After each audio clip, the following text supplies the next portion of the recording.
Fuego, es un placer estar nuevamente con ustedes. Hay varios temas que abordar el día de hoy. Hay una decisión de la Corte Suprema que favorece a la doctora Patricia Benavides y que revoca la suspensión. Recordarán que en algún momento le había impedido asumir su cargo como fiscal suprema. Eso lo vamos a analizar más adelante, pero vamos a abrir el programa con el comentario ya o la declaración que ha hecho la presidenta Dina Boluarte, de alguna manera ratificando lo que ya nos habían adelantado algunos ministros con relación a la ley de amnistía para militares y policías que la Corte Interamericana le había pedido al Estado peruano derogar, digamos, o anular, digamos, finalmente la no aplicación o dejar sin aplicación esta norma, porque considera que hay casos que merecen todavía culminar, sentencias que tienen que cumplirse, y considera que se estaría afectando a las víctimas de violaciones de los derechos humanos, esto en los años de la lucha contra subversiva. Pero vayamos a lo que dijo la presidenta Dina Boluarte, que en tono enfático le dijo prácticamente a la Corte que no éramos una colonia y que estaba violando la autonomía del Estado peruano. Y eso debe quedar bien claro. No somos colonia de nadie y no permitiremos la intervención de la Corte Interamericana que pretende suspender un proyecto de ley que busca justicia para miembros de nuestras Fuerzas Armadas, nuestra Policía Nacional y los comités de autodefensa que lucharon arriesgando su vida contra la insanía del terrorismo, contra aquellos que solo querían derramar la sangre de nuestros compatriotas. No lo vamos a permitir. Hay medios internacionales que han rebotado la noticia porque se trata de una postura bastante drástica la adoptada por la presidenta. Ella dice, bueno, las normas, lo que dice la norma en cuestión que ha generado tremenda polémica es que se propone amnistiar a todos aquellos miembros de las Fuerzas Armadas de Seguridad y comités de autodefensa que no cuenten con una sentencia firme con calidad de cosa juzgada y que pudiera estar denunciado, investigado o procesado por delitos cometidos entre 1980 y el año 2000.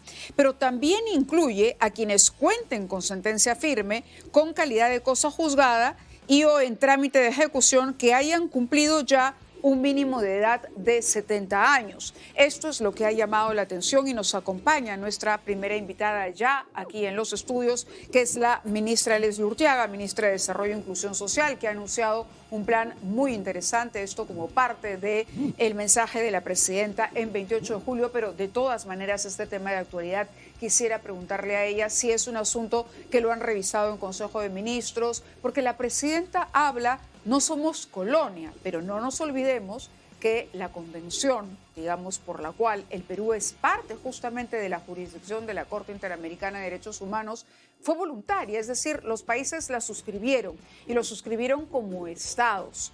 Entonces, quería preguntarle a la ministra su primera reacción a lo dicho por la presidenta. Muy buenas noches y gracias por acompañarnos. Hola, buenas noches. Antes de contestarte, permíteme dar mis condolencias y de todo el sector de desarrollo e inclusión social a la familia de la que en vida fuera Pilar Brito, que es la líder histórica del vaso de leche. Ella nos ha dejado el día de ayer en la noche.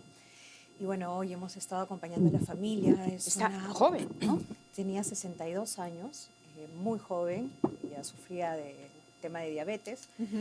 Entonces quiero además extender las condolencias a todas las compañeras, amigas, hermanas, guerreras de las organizaciones sociales de base que seguramente también la conocieron. Nos deja un gran legado y estoy segura que vamos a seguir trabajando en ese sentido, sobre todo por los niños y los más necesitados.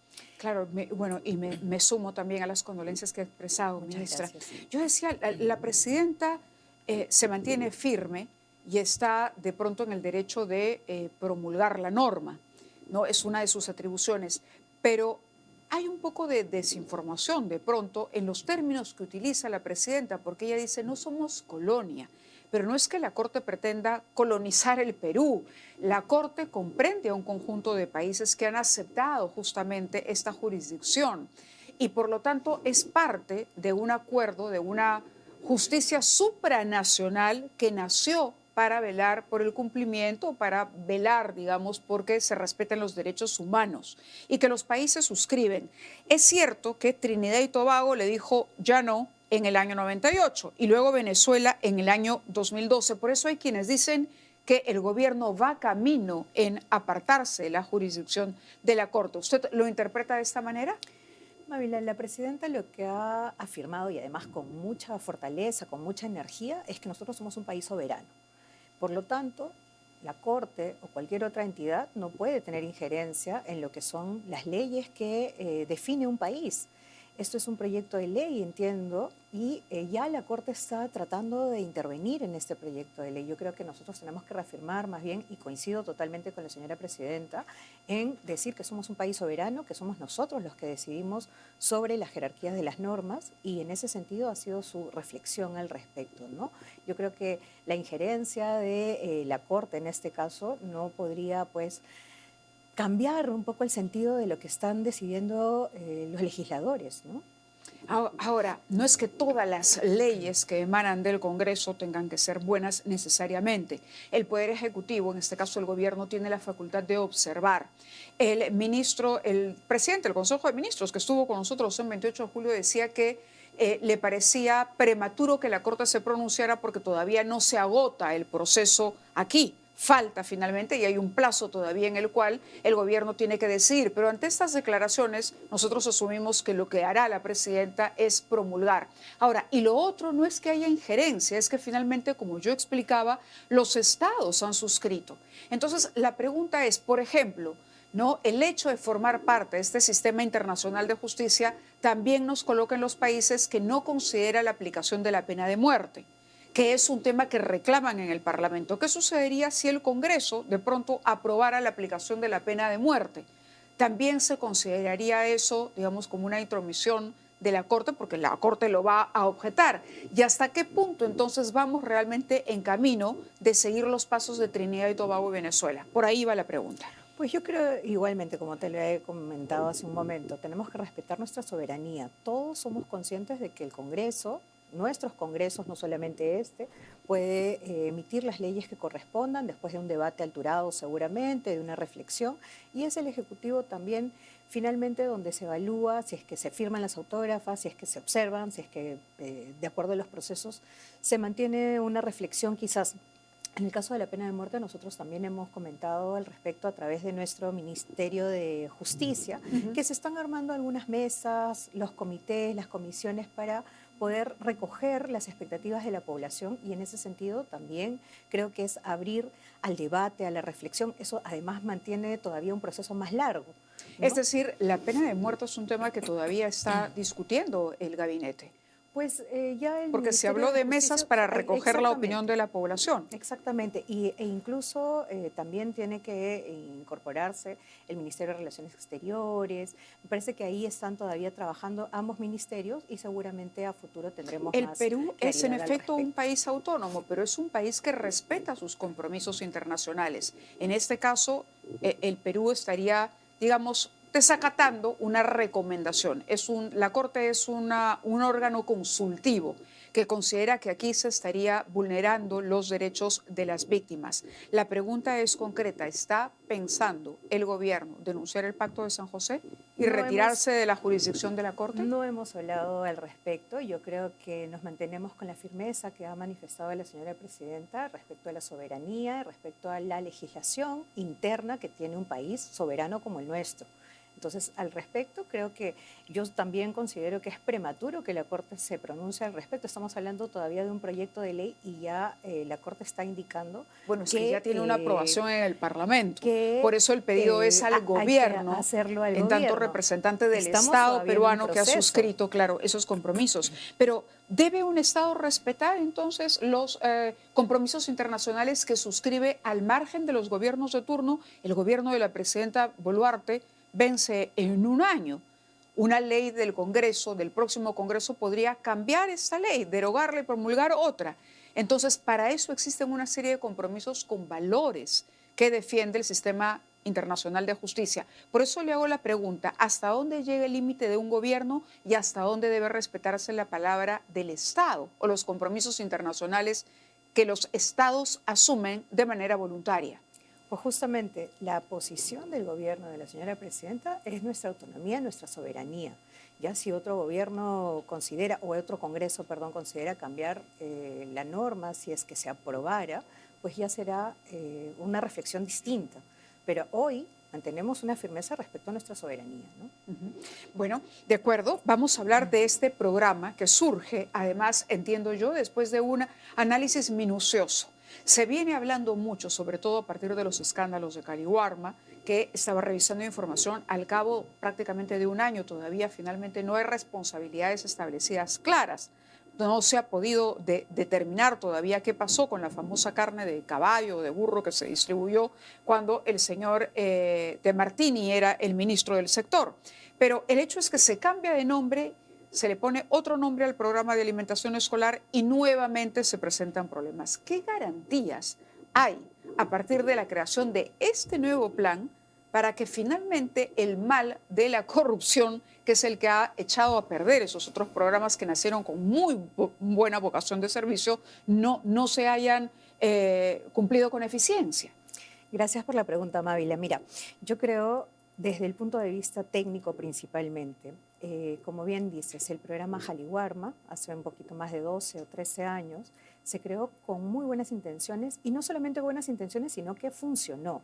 Pero también debo decir que durante todos estos años que han pasado, las normas técnicas, los protocolos, la reglamentación quizás no ha evolucionado y se ha mantenido de tal manera que grupos, por supuesto, que quieren sacar provecho a estos programas que van hacia los más vulnerables y, por supuesto, gente que, tengo que decir, quizás incluso hasta mafias corruptas que van vinculándose con otros grupos de funcionarios, no solamente desde el sector desarrollo e inclusión social, sino de otro sector.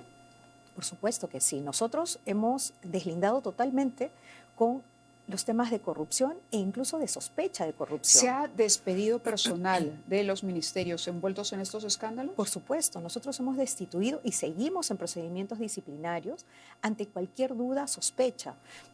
Mantenemos nuestra línea administrativa que corresponde dentro de lo que es el sector, pero también hay líneas ya de carácter penal, administrativo, civil, judicial, que está ya a nivel del Poder Judicial. Como tú, creo que como todos los peruanos, nosotros también estamos totalmente, digamos, comprometidos en que se investigue y que se llegue a la verdad, e incluso si es que fueran de otros sectores. Hemos visto que hay denuncias también en funcionarios de otros sectores y que justamente el nuevo programa tiene que evitar que estos riesgos vuelvan a producirse, sea riesgos documental, sea riesgos por evaluación de expedientes que hablábamos la vez pasada, o sea riesgo incluso por el hecho de fabricación o de producción. Y voy un poquito más allá, hasta el almacenamiento.